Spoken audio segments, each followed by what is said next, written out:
শুনো শুনো শুনো, যে আল্লাহ তাআলার নাম্বার দিতে পারবে তাকে নগদ 1000 টাকা পুরস্কার দেওয়া হবে। এই ছেলে, তুমি কি বলতেছো? আল্লাহ তাআলার কখনো নাম্বার হয়? হ্যাঁ ভাই, আল্লাহ তাআলারও মোবাইল নাম্বার হয়। আপনারা কি বলতে পারবেন?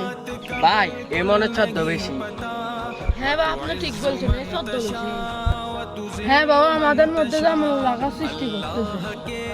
তুই আমাদের সাথে ফাজলামি করছিস? কেন ফাইজলামি করবো? আল্লাহ তাআলার নাম্বার সত্যি আছে। আপনারা মোবাইল ধরুন, আমি বলতেছি। প্রথমে চাই 4 12 8